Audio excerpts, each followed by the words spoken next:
এজন্য বিশ্বনবী বলতেন আসাদুহুম ফি আমরিল্লাহি উমর, আমার দ্বীনের ব্যাপারে সবচেয়ে কঠোর ওমর। বিশ্বনবী বলতেন আমার পরে কোনো নবী নাই, কোনো রাসূল নাই, তবে আমার পরে যদি কেউ নবী হতো আমার ওমর নবী হয়ে যেত। লা নবিয়্যা বা'দি ওয়ালা রাসূল, আমার পরে রাসূল নাই, কোনো নবী নাই, তবে লাউ কানা বা'দি নবিয়্যুন লাকানা উমর। প্রভু তুমি বলেছো রাসূল দেবে না, বলনি দেবে না ওমর, বলনি দেবে না হামজা তারি, খালিদ বিজয়ী সমর। প্রভু তুমি বলেছো রাসূল দেবে না, বলনি দেবে না ওমর, বলনি দেবে না হামজা তারি, খালিদ বিজয়ী সমর। প্রভু তুমি বলেছো রাসূল দেবে না। আল্লাহু আকবার। মদিনায় যত মুনাফিক ছিল জমের মতো ভয় পাইতো সাইয়েদনা ওমরকে। শয়তানদের লিডার ইবলিসও ভয় পেত ওমরকে। বিশ্বনবী বলেন ওয়াল্লাযী নাফসি বিয়াদিহি, ওমর ওই সত্তার কসম যেই সত্তার হাতে আমার আত্মা, মা লাকিয়াকা শাইতানু সালিকান ফাজ্জান ইল্লা সালাকা ফাজ্জান গায়রা ফাজ্জিক। ওরে ওমর, শয়তান যদি তোমারে কোনো রাস্তায় দেখে, ইবলিস যদি তোমারে কোনো রাস্তা দিয়ে হাঁটতে দেখে, ইবলিস ওই রাস্তা রেখে দিয়ে অন্য রাস্তা দিয়ে হাঁটে। ইবলিসও সাইয়েদনা ওমর ফারুককে দেখলে, এই রাস্তা দিয়ে দেখলে ওর বাপের কি জীবনে এই রাস্তা দিয়ে হাঁটবে না, এই রাস্তা ধুইয়া ওই আরেক রাস্তা ধরবে, চিল্লায় পড়েন আল্লাহু আকবার। কাফেররা ভয় পেত, মুনাফিকরা ভয় পেত, শয়তান ভয় পেত, এমনকি বিশ্বনবীর বিবিরাও ভয় পেত। সুবহানাল্লাহ পড়েন। বিশ্বনবীর বিবিরা বিশ্বনবীরে ধরলেন, আমার এইটা কিনা দেন, ওইটা দেন। বিশ্বনবী কয় টাকা নাই, ক্ষমতা নাই, সামর্থ্য নাই, বেশি কথা কইলে তালাক নিয়ে যাও, তোমাদের চেয়েও সুন্দরী অনেক সতী সাধবী নারী আল্লাহ ব্যবস্থা করে দিবে। বিবিরা মাঝে মাঝে খুনসুটি করতো, নবীরে ধরতো, এটা নাই ওইটা নেই, এটা দেন। একবার সব বিবিরা টাইট করে ধরছে, ও নবী আয়েশার ঘরে যেদিন থাকেন সাহাবারা বেশি হাদিয়া পাঠায় কেন, আমাদের ঘরে যেদিন থাকেন পাঠায় না কেন? কালকে জুমার নামাজের পরে ঘোষণা দিবেন সবার ঘরে সমান সমান হাদিয়া। নবী কয় আমি হাইতান্ন। ও মিয়া, কে হাদিয়া দিবে, কটুক দিবে, এটা কি ইমাম সাহেবের কাজ? ইমাম সাহেবের বাসায় কে কোন দিন কি খাওয়াবে, কি গিফট দিবে, এটা তো কে যে গিফট দিবে তার ব্যাপার। বিশ্বনবী বললেন আবু বকরকে সবাই ভালোবাসে, তাই আবু বকরের মেয়ের ঘরে যেদিন আমার ডেট পরে থাকার সময়, ওই দিন হয়তো বেশি হাদিয়া পাঠায়, তোমাদের ঘরে পাঠায় না, আমার বলার কোনো সুযোগ। বিবিরা কয় না, আপনারে বলতেই হবে। নবী কয় আমি পারবো না, বিবিরা কয় পারবেন। ইন দ্য মিন টাইম দরজার পার থেকে কে যেন সালাম দিল, আসসালামু আলাইকুম ওয়া রাহমাতুল্লাহ। বিশ্বনবী বললেন ওয়া আলাইকুমুস সালাম। বিশ্বনবী বুঝতে পারলেন সালামটা আমার ওমরের সালাম। বিশ্বনবী সালামের উত্তর দিয়ে বিবিদের দিকে তাকায়, দেখে একটা বিবি ওর সামনে নাই, সব উদাও, ভ্যানিশ হয়ে গেছে। ওই যে ওমর, সুবহানাল্লাহ পড়বেন না? এই জন্য ওমরকে শয়তানও ভয় পেত। আমাদের বাচ্চাদেরকে, আমার মেয়ে একটা মাত্র মেয়ে, খাইতে চায় না, শুধু আমার মেয়ে না, অধিকাংশ বাচ্চাদের এই অবস্থা।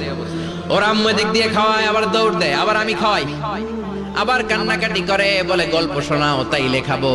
এখন গল্প শোনাইলেও খায় না। বর্তমান সময়ের ছেলে মেয়েগুলো এরকম, এত জ্বালাতন করে, খেতে চায় না তো বলতে হয় বাঘ আসবে, বাঘ, সিংহ আসবে, সিংহ, সিংহ মামা আসবে, ঘুমাও ঘুমাও, এগুলো আমরা বলি না? বড় দোষী তো আপনারা কি বলেন? বাচ্চা যদি না ঘুমায়, না খাইতে চায়, এগুলোই তো বলে। বাঘ আসবে, বিড়াল আসবে। মদিনাতে ওমরে ফারুক যখন খলিফা, মদিনার কোন বাচ্চারা যদি না খেতে চাইতো, না ঘুমাইতে চাইতো, মদিনার মায়েরা বলতো তাড়াতাড়ি ঘুমাও, ওই যে ওমর আসতেছে, ওমর। আল্লাহু আকবার। কি শাসক ছিলেন সাইয়েদনা ওমর! সবাই সমান, উনার বিধান, উনার রীতি সবার জন্য সমান। মদ খাওয়ার অপরাধে নিজের কলিজার টুকরা ছেলে আবু শাহমাকে 80টা বেত মেরেছে। হাদিসটা দাঈফ, তবে শিক্ষা আছে আমাদের জন্য। 80টা বেত মেরেছে। এক রাওয়ায়াতে পাওয়া যায় বেত মেরে ছেলেটাকে আহত করে ফেলেছে, আর এক রাওয়ায়াতে পাওয়া যায় পিটাতে পিটাতে ছেলেটাকে দুনিয়া থেকে শেষ করে ফেলেছে। ছেলের মুখে গন্ধ পেয়েছে। আর শরীফতা খামরান, কিরে মদ খাইছস? কয় না বাবা, শরীফ তো নাবিজ, আমি নাবিজ খেয়েছি। নাবিজ খাওয়া যায়। নাবিজ হচ্ছে রাত্রিবেলা আরবরা দুধের মধ্যে শক্ত খুরমা ছেড়ে দেয়। 1 কেজি দুধের মধ্যে 10টা শক্ত খুরমা ছেড়ে দিলে সকালবেলা দুধের কালারটা সাদা থাকে না, শক্ত খুরমার রস টেনে ওটা লাল হয়ে যায়, খেতে বড় মজা, এটাকে বলে নাবিজ। কিন্তু সকালেই খেতে হবে। ওইটারে যদি 3 দিন জমায় রাখেন, 4 দিন জমায় রাখেন, ওইটাও গাঞ্জা হয়ে যাবে, ওইটাও তারি হয়ে যায়, মদ হয়ে যায়। সাইয়েদনা ওমরের ছেলে এই কাজ করেছেন, একটু তারির স্বাদ নেয়ার জন্য 4 দিন রেখে দিয়েছে। সাইয়েদনা ওমর বললেন, কি খাইছস? কয় মদ খাই নাই। নাবিজ খাইছস? এদিকে আয়। ইফতাহ ফামাক, মুখ খোল। হা করার পরে মুখের সামনে নাক নিয়ে গন্ধ দেখে মদের গন্ধ, কলারটা ধরে মসজিদে নববীতে নিয়েছেন। ইন দা মিন টাইম মসজিদে নববীতে জোহরের নামাজ হয়। নিজের ছেলেকে মসজিদে নববীর উস্তুয়ানা বলে, উস্তুয়ানাতু মসজিদে নববী, মসজিদে নববীর পিলারে বেঁধেছেন। যেহেতু উনি খলিফা, মসজিদে নববীর ইমাম, জোহরের নামাজের ইমামতি করলেন। সালাম ফিরালেন, আসসালামু আলাইকুম ওয়া রাহমাতুল্লাহ, আসসালামু আলাইকুম ওয়া রাহমাতুল্লাহ। সালামের পর বললেন, মাকানাকুম ইনদানা হাদ, সুন্নতের পর বসে যাবেন, আমাদের একটা হদ আছে। আল্লাহর দেয়া যে বিধান, বিচার, এটাকে আরবিতে বলে হাদ, প্লুরাল হচ্ছে হুদুদ। আমাদের হুদুদ আছে, মানে গুরুদণ্ড আছে, বসবেন। হাজার হাজার মানুষ সবাই ওযু করে যখন ঢুকতেছিল, দেখে আবু শামা পিলারে বাঁধা। সবাই তো আশ্চর্য, কি আজীব তামাশা, প্রেসিডেন্টের পোলা বাঁধা। নামাজের পরে বাইরে আসার পরে হাজার হাজার মানুষ তাকিয়ে আছে। কানাঘুষা শুরু হয়ে যায়। সবাই বলে, কি হয়েছে? ওমর কয়, আমার টানাটানি করা যাবে না। এই যে থামেন, এখন টানলে কি হবে আমি জানি, খুব বিশৃঙ্খলা হবে। দাঁড়ায় শোনেন, দাঁড়ায় শুনলে ডবল সওয়াব। আমি চলে গেলে এরপর আপনারা টানাটানি করে ঢুকেন। কথা শুনতেছেন তো? মনোযোগ আছে? লোকদের মধ্যে কানাঘুষা। প্রেসিডেন্টের ছেলে, কেউ কয় ওমর মনে হয় মারবে না, যেহেতু নিজের ছেলে তো একটু ধমকি দিয়ে ছেড়ে দিবে। কেউ বলে না, ওমর তো এত সহজ মানুষ না, মদের বিচার তো 80টা বেদ, মনে হয় 40টা মারবে। কেউ কয় না, 80টাই মারবে। ওমর চেয়ারে বসে জল্লাদরে ডাকলেন, বললেন, ইবদা বিসমিল্লাহ, নে চাবুক শুরু কর। বাইতুল মাল থেকে শক্ত সাইজের একটা চাবুক আনবি। জল্লাদ চাবুক এনে দাঁড়ালেন। ওমর বললেন, ইবদা বিসমিল্লাহ, শুরু কর। জল্লাদ মারতে শুরু করেছে। ওয়াহিদ, ইতনাইন, তালাতা, 3টা মারার পরে এক থাপ্পড় মেরে জল্লাদকে 3 হাত দূরে ফেলে দিলেন। ধমক দিয়ে বললেন, তুই চাবুক মারস নাকি চাকরি বাঁচাস? আসলে জল্লাদ কিন্তু আস্তে মারে নাই, দেহের যত জোর ছিল জোর দিয়ে মেরেছে, কিন্তু ওমরের পছন্দ হয় নাই। ওমর বলে, আইন্দাকা তালাতা আইন্দি ওয়াহিদ, তোর হিসাবে চাবুক মারা হয়েছে 3টা, আমি ওমরের হিসাবে মাইর হয়েছে 1টা। চাবুক আমার হাতে দে, আমি 2 নাম্বার থেকে শুরু করি। ওমরে ফারুক 2 নাম্বার শুরু করলেন। 2, 3, এক একটা চাবুক মারে, ছুপ ছুপ করে চামড়া ছিলে, রক্তগুলো মসজিদে নববীর বারান্দার পিলারের মধ্যে লাগে। ওমরের চেয়ে শক্তিশালী দ্বিতীয় কোনো পুরুষ মদিনার জমিনে ছিল নাকি? ওমরের হাতের মাইর। ছেলেটা চিৎকার দিয়ে বলে, বাবা, ও আব্বা, আর মদ খাবো না, ছেড়ে দেন, আর খাবো না। মদ তো আমি খাই নাই, আমি খেয়েছি নাবিজ, 3-4 দিন রাখার কারণে একটু মাতলামি হয়েছে আমার। আব্বা, এবারের জন্য ছেড়ে দেন, আর খাবো না। ওমরের কঠোর হৃদয়ে কোনো দয়া মায়া আসে না, মারতে লাগলেন। এবার আবু শাহামার মা, ওমরের বউ, পায়ের মধ্যে ওমরের পায়ে পড়ে ডেকে বলে, ওমর, আমার কলিজার টুকরা ছেলেটারে মারিস না। 30টা বাড়ি মারা হয়েছে, আর বাকি 50টা বাড়ির জন্য এক একটা চাবুকের বিনিময়ে আমি এক একটা উট আল্লাহর রাস্তায় সদকা করব রে ওমর। সাইয়েদনা ওমর বলে, আরে নিয়ে যাও।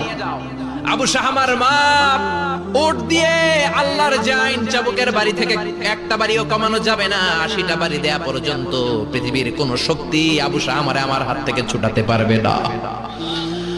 আবু শাহামার মা কাঁদতে লাগলো। ওমরের মনে দয়া মায়া হয় না। 40টা বাড়ি মারার পরে ছেলে বেহুশ, 50টা মারার পরে আবু শাহামা দুনিয়া থেকে শেষ। সবাই নিস্তব্ধ, নীরবতা, পিন ড্রপ সাইলেন্স, পিন পতন নীরবতা। রাগে তখনও গড়গড় করছে ওমর। সাইয়েদনা ওমর বললেন, গোসল দে, জানাজা দে, কবর দে। কবর দেওয়ার পরে ওই কবরের উপর 51 নাম্বার থেকে মারা শুরু করলেন। 52, 53, 60টা, 70টা, 80টা চাবুকের বাড়ি কবরের মধ্যে, বিশাল বিশাল বড় বড় বাড়ি মেরে আঘাত করে আল্লাহরে ডেকে বললেন, আল্লাহ, আমার ছেলে হওয়ার কারণে, প্রেসিডেন্টের ছেলে হওয়ার কারণে আমি পার্সিয়ালিটি করি নাই, একটা চাবুকের বাড়িও কম দেই নাই। কিয়ামতের দিন তুমি আমারে জালিমদের কাতারে দাঁড় করাতে পারবা না। আল্লাহু আকবার। ওই ওমরের শাসন যদি দেশে থাকতো, দেশটারে মদিনা বানাইতো কে? এখন রিকশাওয়ালার পোলার জন্য এক নিয়ম, প্রধানমন্ত্রীর পোলার জন্য আরেক নিয়ম। কুলিওয়ালা ঠেলাওয়ালার জন্য এক নিয়ম, প্রেসিডেন্টের মেয়ের জন্য আরেক নিয়ম। জোরে বলেন ঠিক কি না? সবার জন্য যদি এক নিয়ম হতো, চুরি করলে যদি হাত কাটা হতো, জিনা করলে যদি পাথর মেরে গর্দানটা উড়িয়ে দেয়া যেত, বাংলার জমিনে আর কোনো চোর আর জিনাখোর পাওয়া যেত না। চুরি করলে হাত কাটো কার আইন? তবে এটা কলা চোর, মুরগি চোর, ডাব চোর, আম চোর না। যেই চোরগুলো একটা কলমের সিগনেচারের খোঁচায় দেশের হাজার কোটি টাকা মেরে দেয়, ওই চোরদের হাত আগে কাটতে হবে। যেরকম ঠিক কিনা? এক কলমের খোঁচায় শেয়ার বাজার খাইয়া ফেলায়, হলমার্ক খাইয়া ফেলায়, দেশের টাকা সুইজারল্যান্ডে পাঠায়, ওই চোরগুলার হাত। জোরে বলেন ঠিক কিনা? এজন্য বিশ্বনবী বলতেন, আসাদুহুম ফি আমরিল্লাহি উমর। আল্লাহর দ্বীন বাস্তবায়নে সবচেয়ে কঠোর সাহাবী ছিলেন উমর। আবু বকর ছিলেন নরম, ওমরের মেজাজকে গরম বানাইছে কে? এই জন্য ইসলামের মধ্যে যেমনি সহনশীলতা আছে, আবার ইসলামের মধ্যে বিদ্রোহ আছে না নাই? অন্যায় দেখলে থামিয়ে দেওয়ার দরকার আছে না নাই?